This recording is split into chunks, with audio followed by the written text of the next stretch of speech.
رولی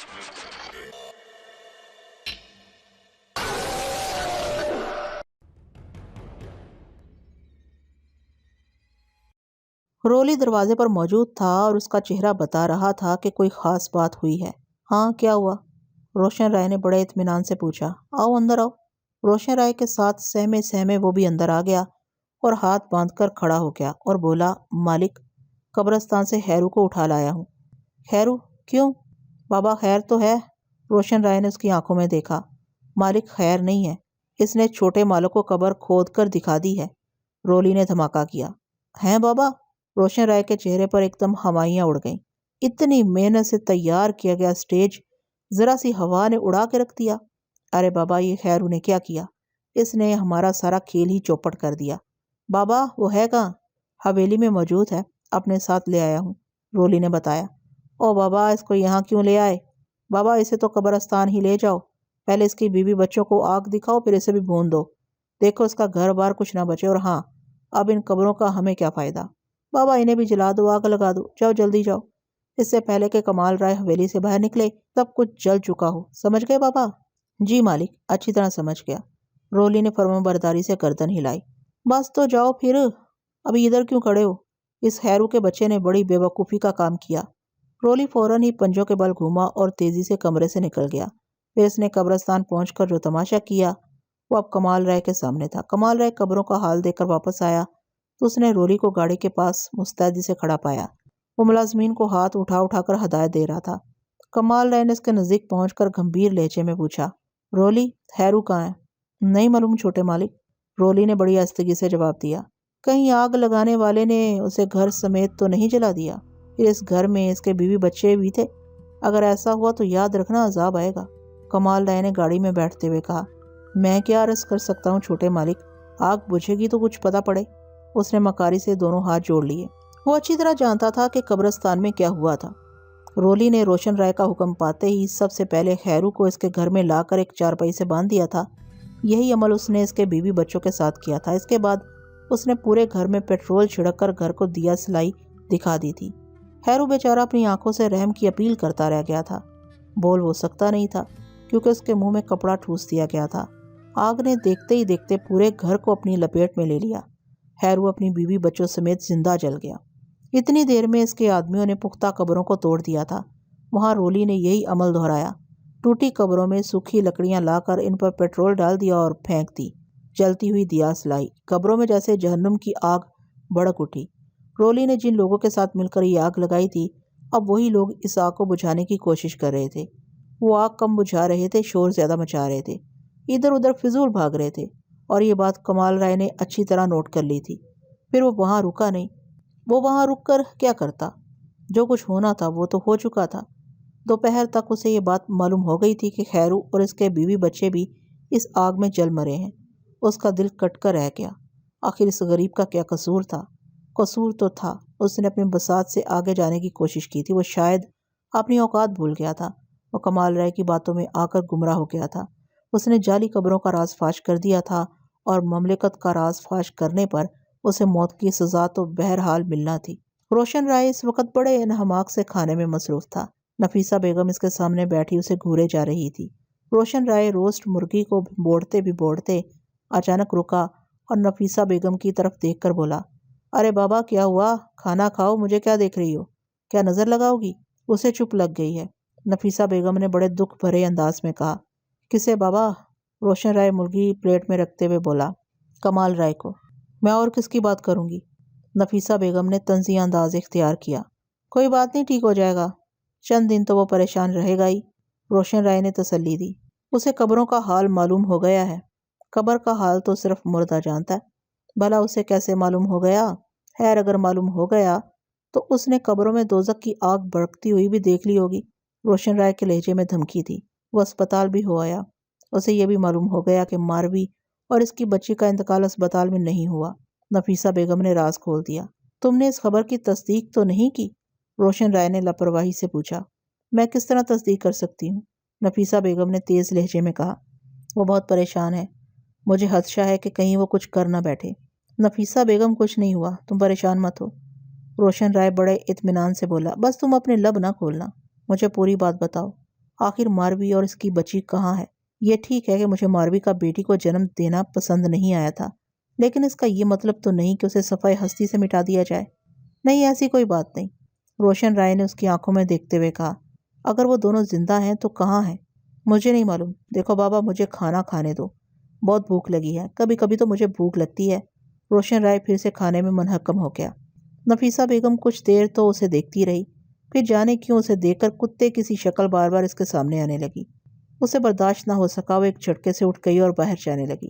نفیسہ بیگم، اپنی زبان بند رکھنا، اسی میں اس حویلی کی بھلائی ہے، اس نے صاف لفظوں میں تنبیہ کی۔ نفیسہ بیگم نے کوئی جواب نہ دیا، اس نے پیچھے مڑ کر بھی نہ دیکھا، بس تیزی سے کمرے سے نکل گئی۔ روشن رائے چند لمحے شعلہ بار نگاہوں سے دروازے کو دیکھتا رہا۔ اتنے میں اسی دروازے سے بھاگ بھری دو اور ملازموں کے ساتھ کمرے میں داخل ہوئی۔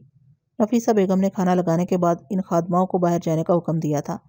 جب نفیسہ بیگم کمرے سے نکل گئیں تو وہ خادمائیں فوراً اندر آئیں، اس لیے کہ بڑے مالک کھانا کھانے میں مصروف تھے۔ باغ بری نے اندر آ کر جب نفیسہ بیگم کی پلیٹ بالکل صاف دیکھی تو اسے بڑی حیرت ہوئی۔ وہ بے اختیار روشن رائے سے مخاطب ہو بیٹھی۔ ارے مالکی نے کھانا نہیں کھایا؟ پتہ نہیں، روشن رائے نے سخت لہجے میں جواب دیا۔ اس کے بعد بھاگ بھری میں مزید کوئی بات کرنے کی ہمت نہ رہی۔ ماں، میں کیا کروں؟ کمال رائے ماں کے قدموں میں بیٹھا ہوا تھا۔ صبر کرو بیٹا۔ ماں نے اس کے سر پر بڑی محبت سے ہاتھ پھیرا۔ ماں، میں صبر نہیں کر سکتا، میں ماروی کو تلاش کروں گا، میں اسے ڈھونڈ کر رہوں گا۔ تم نہیں جانتی کہ مجھے میری بچی کتنی یاد آ رہی ہے۔ ڈاکٹر انصاری نے بتا دیا تھا کہ وہ اتنی خوبصورت تھی کہ ایک بار اس پر نظر پڑ جائے تو دیکھنے والا اس پر سے نظر ہٹا ہی نہ سکے۔ ماں، میں نے ماروی سے اپنی پسند سے شادی کی تھی۔ میں جانتا ہوں کہ آپ دونوں دل سے اس شادی پر راضی نہ تھے، تو کیا ماں ماروی سے کسی قسم کا انتقام لیا گیا ہے؟ ماں کچھ تو بتاؤ۔ کمال رائے نے ماں کو حسرت بھری نگاہوں سے دیکھا۔ میں کیا بتاؤں بیٹا، بہت کچھ تو نے خود ہی معلوم کر لیا ہے۔ نفیسہ بیگم نے بے بسی سے اسے دیکھا۔ ماں، کوئی ایسی بات جو مجھے ماروی تک پہنچا سکے؟ کمال رائے نے نفیسہ بیگم کے سامنے ہاتھ بڑھاتے ہوئے کہا۔ میں تم سے وعدہ کرتا ہوں ماں، اگر وہ مجھے مل گئی تو اسے یہاں سے لے کر چلا جاؤں گا، اس کی تم کبھی شکل بھی نہیں دیکھ پاؤ گی۔ بیٹا میں کچھ نہیں جانتی۔ نفیسہ بیگم کی آنکھیں بھیگنے لگیں۔ اس کا مطلب ہے کہ اب مجھے بابا کا سامنا کرنا ہوگا۔ ماں تم جانتی ہو، اگر انہوں نے ماروی کے بارے میں زبان نہ کھولی تو پھر کچھ بھی ہو سکتا ہے۔ کیا کرے گا تو؟ اپنے باپ کو قتل کر دے گا؟ پھر کیا ہوگا؟ تجھے پھانسی ہو جائے گی، ماروی تو تجھے پھر بھی نہیں ملے گی۔ نفیسہ بیگم نے اسے ہولناک انجام سے آگاہ کیا۔ ماں پھر میں کیا کروں؟ کمال رائے کی سمجھ میں کچھ نہیں آ رہا تھا۔ اپنے باپ کے سامنے جانے کی کوشش نہ کرنا، اس سے کچھ حاصل نہ ہوگا۔ میں اپنے طور پر ان سے کچھ معلوم کرنے کی کوشش کروں گی، تو حوصلہ رکھ، جوش میں مت آ، بے تابی نہ دکھاؤ، نفیسہ بیگم نے دو ٹوک انداز میں کہا۔ ماں جو کچھ کرنا ہے جلدی کرو، میرے پاس وقت بہت کم ہے، مجھے کراچی بھی جانا ہے۔ بیٹا میرا مشورہ مان، تو کراچی چلا جا، تیرا پڑھائی کا خرچ بھی ہوتا ہوگا۔ مجھے جیسے ہی ماروی کے بارے میں کچھ معلوم ہوگا میں تجھے وہاں سے بلوا لوں گی۔ نفیسہ بیگم نے اسے کوئی اور ہی راستہ دکھانے کی کوشش کی۔ اچھا ماں، جیسا تم کہو۔ کمال رائے کی زبان پر وہ بات آئی جو اس کے دل میں نہ تھی۔ دل میں تو اس نے کچھ اور ہی ٹھان لی تھی۔ رولی ابھی جیپ میں بیٹھ ہی رہا تھا کہ پیچھے سے کسی نے اسے آواز لگائی۔ رولی صاحب۔ رولی نے مڑ کر دیکھا تو حویلی کا ایک ملازم شرفو اس کی طرف دوڑا چلا رہا تھا۔ رولی پورے اطمینان سے گاڑی میں بیٹھ گیا اور اگنشن میں چابی لگا کر شرفو کا انتظار کرنے لگا۔ شرفو یہ دیکھ کر کہ اس کے آواز دینے کے باوجود رولی گاڑی میں بیٹھ گیا ہے، کہیں وہ گاڑی سٹارٹ کر کے نکل ہی نہ جائے، وہ اور تیزی سے بھاگا۔ رولی صاحب رکو۔ پھر وہ جیپ کے نزدیک پہنچا تو بری طرح ہانپ رہا تھا۔ کیا ہوا شرفو؟ رولی نے بے اعتنائی سے پوچھا۔ رولی صاحب آپ کو چھوٹے مالک نے بلایا ہے، شرفو نے اترتی چڑھتی سانسوں کے درمیان بمشکل کہا۔ چھوٹے مالک نے؟ رولی حیران ہوا، پھر یہ سوچ کر کہ شاید شرفو کو کوئی مغالطہ ہوا، اس نے دوبارہ تصدیق چاہی۔ شرفو چھوٹے مالک نے یا بڑے مالک نے؟ چھوٹے مالک نے، شرفو نے صاف لہجے میں جواب دیا۔ اچھا۔ رولی نے چابی گاڑی سے نکال لی اور پھر جیپ سے چھلانگ مار کر باہر آ گیا۔ کہاں ہے وہ؟ اپنے کمرے میں۔ شرفو رولی کے ساتھ حویلی کی طرف بڑھنے لگا۔ ان کے پاس کون ہے؟ رولی نے پوچھا۔ مجھے نہیں معلوم، شرفو نے بتایا، مجھے انہوں نے بڑے دروازے سے ہی آپ کو بلانے کا حکم دیا تھا۔ اچھا ٹھیک ہے شرفو، تم ذرا ایک کام کرو، میں چھوٹے صاحب کے پاس جاتا ہوں، پتہ نہیں وہاں کتنی دیر لگے، میں اس وقت بڑے مالک کے کام سے جا رہا تھا، تم ذرا انہیں جا کر یہ بتا دو کہ میں ابھی حویلی سے گیا نہیں ہوں، مجھے چھوٹے صاحب نے طلب کیا ہے۔ میں جا کر بڑے مالک کو بتا دیتا ہوں وہ کہاں ہے اس وقت۔ وہ بڑے والے ڈرائنگ روم میں ہیں، اپنے دوستوں کے ساتھ تاش کھیل رہے ہیں، تم اندر نہ چلے جانا،